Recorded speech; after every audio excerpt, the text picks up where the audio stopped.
रात 12 बजे वैभव ने दीप्ति का गला पकड़ लिया था। दीप्ति जोर जोर से रोने लगी। आह ओ आह, ये क्या कर रहे हो? तुम्हें क्या हो गया है? मुझे छोड़ो वैभव, मेरा दम घुट रहा है। उसकी सांस थमने लगी। वह पसीने से लथपथ हो चुकी थी। वैभव को इससे कोई फर्क नहीं पड़ रहा था। वह बस मुस्कुराए जा रहा था। धीरे धीरे वैभव की आंखों का रंग बदलने लगा। उसके शरीर से भयानक दुर्गंध आने लगी। उसकी चमड़ियाँ सिकुड़ने सी लगी। यह सब देख दीप्ति की आंखों से आंसू बहने लगे। वह अब कुछ बोल नहीं पा रही थी। वैभव का शरीर धीरे धीरे अपना रंग बदलने लगा। उसके सारे बाल झड़कर नीचे गिरने लगे। आंखों की पुतलियों ने अपना स्थान त्याग ही दिया था। शरीर का तापमान भी अब कम पड़ने लगा। ऐसा लग रहा था जैसे दीप्ति की गर्दन किसी बर्फ से ढकी हो। शरीर पर चढ़ी ताजी दिखने वाली चमड़ी का ऐसे पिघलकर गिरने लगना और हाथों पैरों को ऐसा अकड़ता देख दीप्ति को और भी ज़्यादा डर लग रहा था। वह अपने मन में कहती है, यह कौन है? यह वैभव नहीं है। इसका चेहरा बहुत डरावना लग रहा है। अब मुझे कौन बचाएगा? कोई मुझे बचाओ। नीभा सच कह रही थी। यहाँ भूत है। मैं क्या करूँ? वह दर्द से कर्रा रही थी कि अचानक एक बात उसे याद आई। जब वह बचपन में किसी भूत की कहानी सुनकर डर जाती थी, तब उसकी माँ उससे कहती थी कि तुम्हें हनुमान चालीसा का गान करना चाहिए। इससे भूत तुम्हारा कुछ नहीं बिगाड़ पाएंगे।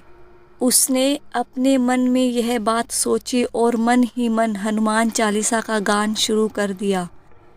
इन सब से सामने खड़ा वह प्रेत अपने कसाव को ढीला कर देने लगा, जिससे दीप्ति को उससे अलग होने में सहायता मिली और उसने उसे जोर से धक्का मारा और वहाँ से भाग निकली। कहते हैं जब इंसान को डर लगता है तो वह हड़बड़ाहट में सारी बातें भूल जाता है, और यही दीप्ति के साथ भी हुआ। वह थोड़ी दूर भाग ही रही थी कि भागते भागते उसने हनुमान चालीसा का गान रोक दिया। उसके शब्दों पर जैसे ही अवरोध आया, सामने खड़े एक खंबे में दरार आने लगी और वह खंबा दीप्ति के ऊपर आ गिरा, जिसके कारण पूरे कमरे में सन्नाटा छा जाता है। इधर हर बात से अनजान मोहित और युग भागते भागते कहाँ पहुँच गए, उन्हें इसका जरा सा भी ज्ञान न था। मोहित हाफते हुए, उफ, बाल बाल बचा, वरना मैं तो आज अपने स्वर्गीय नाना जी से मिलने की पूरी तैयारी ही कर चुका था।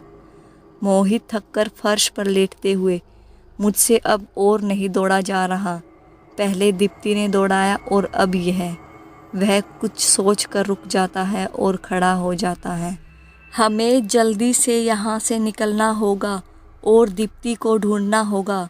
यह बहुत खतरनाक किला है, बहुत ज़्यादा। मोहित, पर निकलेंगे कैसे? हम लोगों को नीचे जाने की भी सीढ़ियाँ नहीं मिल रही थी कि ऊपर जाने की तैयारियां ही कर चुके थे।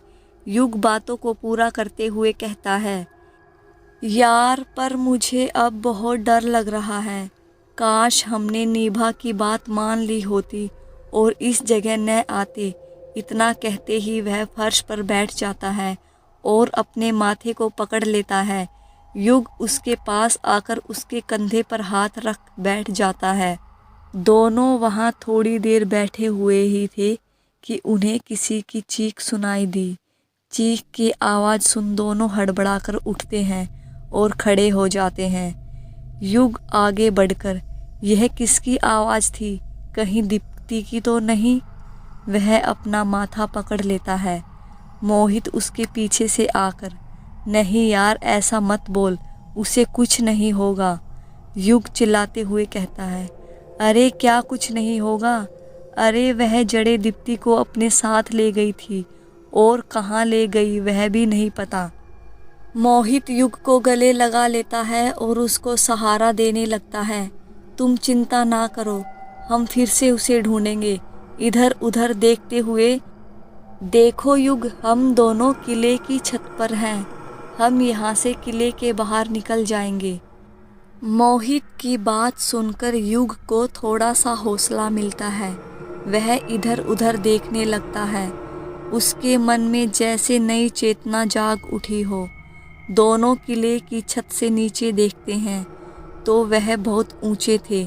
ऐसे में वहां से कूदने पर क्या होगा, इसका भी अनुभव हो ही चुका था। मोहित अपनी आंखें बड़ी बड़ी करते हुए किले से नीचे देखता है। अरे भाई, इधर से कूदेंगे तो अपनी कचुम्बर बन जाएगी। युग अपना सिर खुजलाते हुए, लगता है आज तेरी नानी बहुत उब चुकी है, इसलिए तुझे याद कर रही है। मोहित अजीब सा मुंह बनाते हुए, मेरी नानी जी, प्यारी नानी जी, आप मुझे क्यों याद कर रही हैं? मोहित युग के बातों पर ध्यान लगाते हुए सोचता है और फिर आसमान की ओर देखकर, अरे नानी जी, आपको मैं ही मिला, मैं आपसे क्या बात करूँगा। यदि आप इतना ही उब रहे हैं तो अपने किसी हम उम्र को बुला लो, कम से कम उनसे बात करने में आपको कुछ अच्छा लगेगा। मैं आपसे क्या बातें करूँगा, और आपको तो लूडो खेलना भी नहीं आता। उधर मोहित अपनी नौटंकी में व्यस्त था और इधर युग पूरे छत का मुआयना किए जा रहा था। मिल गया, युग उत्तेजित स्वरों में कहता है। क्या कहीं नानी जी का भूत तो नहीं? मोहित युग को बड़ी बड़ी आंखें कर बोलता है। अरे नहीं, यह रस्सी देखो, कुछ पुरानी है, फिर भी कोई बात नहीं। हम लोग एक एक कर किले से इस रस्सी की मदद से कूद जाएंगे। हाँ, आइडिया तो बेस्ट है। और दोनों रस्सी को घूरने लगते हैं। क्या यह दोनों रस्सी की मदद से किले से बाहर निकल पाएंगे या फिर कुछ होगा और भी अलग? आगे की कहानी सुनने के लिए प्लीज़ आप लोगों से हाथ जोड़ के प्रार्थना करती हूँ, मेरे चैनल को सब्सक्राइब करें और मेरी वीडियो को एक लाइक ज़रूर दें।